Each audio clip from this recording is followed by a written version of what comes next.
ગામડાનો ધબકાર ચેનલના સૌ ખેડૂત મિત્રોને બદ્રુભાઈ દાદરના જય માતાજી. મિત્રો આજે 12 જુલાઈ આવનારા રાઉન્ડ વિશે પછી વાત કરીશું મિત્રો. થોડીક ઓલનીનો ચોમાસુના ગાયબ વાદળોની ચર્ચાઓ ચારે બાજુ છે અને ચોમાસું ધરીનો શું પ્રભાવ એની થોડીક આપણે નકશા મુજબ જ અહીંયા સ્ક્રીન ઉપર જોઈશું મિત્રો. હવે આ નકશો તમે પૂરો મેપ જોશો તો આ પ્રશાંત મહાસાગર, હિન્દ મહાસાગર, આફ્રિકા ખંડ, ઓસ્ટ્રેલિયા ખંડ અને એશિયા ખંડ આમાં સામેલ છે. હવે તમને પહેલાં ભારતનો આ તમે સ્ક્રીન ઉપર ભારત જોઈ રહ્યા છો. આ નીચે આવેલી એટલે આ અરબી સમુદ્ર છે, બરાબર. આ મેડાસ્કર ટાપુ આવ્યો, આ હિન્દ મહાસાગર, આ ઓસ્ટ્રેલિયા, આ પ્રશાંત મહાસાગર. અહીંયા અલનીનો બને. હવે આ અલનીનો બને એટલે અહીંયા ગરમ પવન થાય, હવામાં તાપમાન એટલે પવનો એ બાજુ ખેંચાય ને બીજે નબળા હિન્દ મહાસાગરમાં રહે. મિત્રો અહીંથી વળાંક લઈ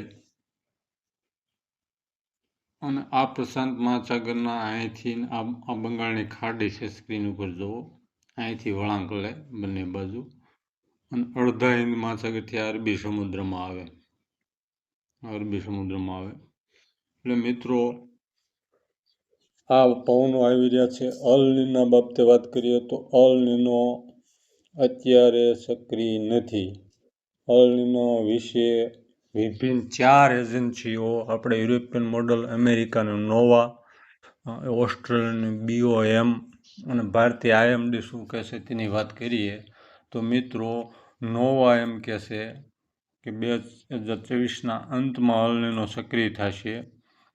યુરોપિયન મોડલ એમ કહેશે કે અત્યારે નેચરલમાં છે, પછી અલનીનો સ્પષ્ટ થશે આગામી મહિનામાં. IMD પણ એવું કહેશે અત્યારે નેચરલ છે, આગામી મહિનામાં થશે. BOM ઓસ્ટ્રેલિયન સંસ્થા પણ એમ કહેશે. એટલે અત્યારે તટસ્થ છે, ન લાનીનો ન અલનીના. હવે આપણે સ્ક્રીન ઉપર જોયું. હવે થોડુંક ચોમાસું ધરીનું, એટલે આ કોઈ ઇફેક્ટ નથી. હવે ચોમાસું ધરીની વાત કરી લઈએ. આ મિત્રો ચોમાસું ધરી છે. આ એની નોર્મલ પરિસ્થિતિ કહેવાય. રાજસ્થાનથી મધ્યપ્રદેશના ઉપરના ભાગો થઈને બંગાળની ખાડી સુધી લંબાય. આને નોર્મલ પરિસ્થિતિ કહેવાય. આ ચોમાસું ધરીનું મહત્ત્વ શું છે? ચોમાસું ધરી જ્યાં હોય ત્યાં સિસ્ટમો ચાલે. મિત્રો અત્યારે આ જે આપણે સ્પષ્ટ નકશા ઉપર જોઈ રહ્યા ત્યાંથી ઉત્તર તરફ ચોમાસાનું ધરી છે. હવે મિત્રો અત્યારે કોઈ મોન્સૂન બ્રેક એવું છે નહીં, પણ આપણે ગુજરાતમાં વાદળો ન હોય અને એવી ચર્ચાઓ થાય એટલે મોન્સૂન બ્રેક લાગે આપણને. પણ ખરેખર અત્યારે ઉત્તરના રાજ્યો અને પૂર્વના રાજ્યોમાં ધોધમાર વરસાદ છે. આપણે ગઈકાલે ફોટા ફેસબુક પેજ ઉપર મૂક્યા હતા. હરિદ્વારને એ બધું ડૂબાડ્યું હતું પાણીમાં. રાજસ્થાનમાં પણ વરસાદ પડી રહ્યો છે, હરિયાણામાં, મધ્ય પંજાબમાં અને ઉત્તર પૂર્વના રાજ્યોમાં પણ પૂરેપૂરો વરસાદ વરસી રહ્યો છે. હવે મિત્રો આ ચોમાસું ધરીમાં શું થાય એની તમને વાત કરું. ચોમાસું ધરી ઉત્તર તરફ હોય ત્યારે આપણે અહીંયા કોઈ મોટી સિસ્ટમ આવી ન શકે.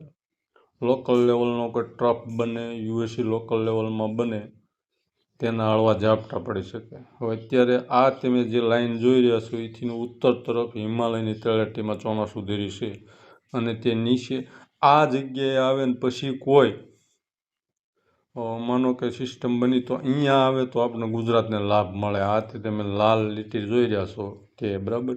હવે મિત્રો વીડી શું છે, જે ઉત્તર ભારતમાં આવે તે અત્યારે બહુ ઊંચી હોય છે. વીડી જ્યારે મજબૂત વીડી આવે ત્યારે ચોમાસું ધરીને એ બાજુ ખેંચે છે, હિમાલય બાજુ. એટલે સિસ્ટમો જે કાંઈ બને તે એ બાજુ બને, બરાબર. હવે મિત્રો આ ચોમાસું ધરી આગામી 20 જુલાઈ પછી ફરી નોર્મલ સ્થિતિમાં આવશે અને તેનાથી નીચે પણ આવી શકે. એટલે કે ડીસા ઉત્તર ગુજરાત સુધી આવે ત્યારે આપણે બહુ સારો રાઉન્ડ પડી જાય અને નીચેના ભાગમાં જ્યારે બહુ વરસાદ હોય ત્યારે ક્યારેક બહુ ઓછા સંજોગો હોય છે, સુરત સુધી બનેલી હોય છે. આ આપણે મેપ ઉપર જ જોઈ રહ્યા છે. જે અત્યારે તાઇવાનમાં વાવાઝોડું ગયું એની કોઈ ખાસ અસર નથી. અત્યારે હાલમાં ઓરિસ્સા પાસે એક લો પ્રેશર બની અને તે પાછું ઉત્તર પૂર્વમાં જ જવાનું છે. એટલે આપણને એનો કોઈ ફાયદો નથી, પણ આપણને હવે જે આગળ ફાયદો મળે છે એની વાત કરીએ.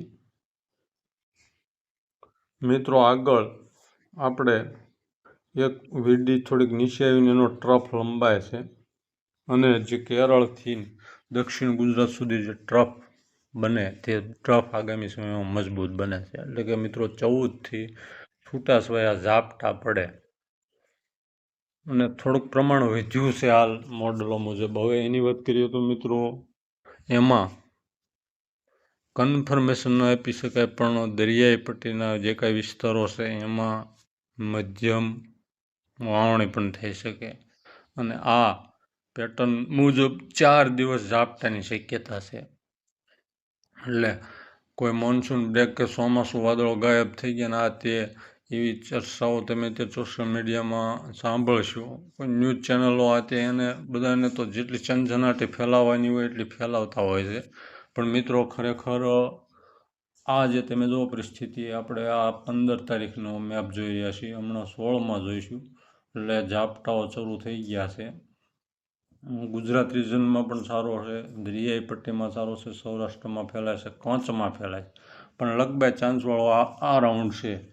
ત્યાર પછીનો રાઉન્ડની વાત કરીએ તો મિત્રો 22 જુલાઈથી ચોમાસું ધરી નીચે ખસતી આવશે, અને હાલ એની 50% શક્યતા ગણીને ચાલવી, કારણ કે લાંબા ગાળાનું રેન્જમાં આવતું નથી, મોડલને ફારફેર થતા હોય છે. હાલની સ્થિતિએ જોઈએ તો 22થી 24માં ગુજરાતમાં જબરજસ્ત રાઉન્ડ આવે, અને તે રાઉન્ડ મુજબ કચ્છ અને પશ્ચિમ સૌરાષ્ટ્ર જ્યાં છે ત્યાં પણ જોરદાર વરસાદ પડી શકે. હાલ એવી સંભાવના છે, આ કોઈ ચંચનાટી નથી, 50% શક્યતા ગણજો, કારણ કે આગોતરું હોય એ 50% હોય, પણ એનું મૂળ રેન્જ આપણે જોઈએ ટાઈમિંગ તો ખરેખર એ ટાઈમમાં ખરેખર આવું બની શકે એવી આપણને શક્યતા ગણાય, કારણ કે દર વખતે તમને આશાઓ બંધાય અને વળી ધૂંધળી થાય. પણ હું જ્યાં સુધી માનું છું ત્યાં સુધી એ રાઉન્ડ કોઈ ફગે એવું હાલ લાગતું નથી. છતાં આપણે થોડાક નજીક જઈશું ત્યારે ખ્યાલ આવશે. અત્યારે પણ રાઉન્ડ છે, આગળ પણ રાઉન્ડ છે. ચોમાસું ધરી એ કુદરતી ફેરફેર પ્રક્રિયા મુજબ જ ગઈ છે, ક્યાંય કોઈ અલગ પડી નથી ગયું. અઘરું ક્યાં લાગે, જ્યાં વાવણી નથી એ વિસ્તારોને ક્યાંય તમે સોશિયલ મીડિયામાં કે સમાચારમાં ન્યૂઝમાં સાંભળો કે ચોમાસું વાદળો ગાયબ, ચોમાસું ધીરે હિમાલયની તળેટીમાં વહી ગઈ, અલ નીનો ચક્રી, એટલે તમને બીક લાગે, બાકી કાંઈ એવું નથી. આપણે મેપમાં અલ નીનો પણ જોયો, 22 વાવાઝોડાની થોડીક વાત કરવાની રહી ગઈ, પણ હવે વિડીયો લાંબો થઈ જશે. ચેનલને સબસ્ક્રાઈબ કરજો, ફેસબુક પેજને ફોલો કરજો. જય માતાજી.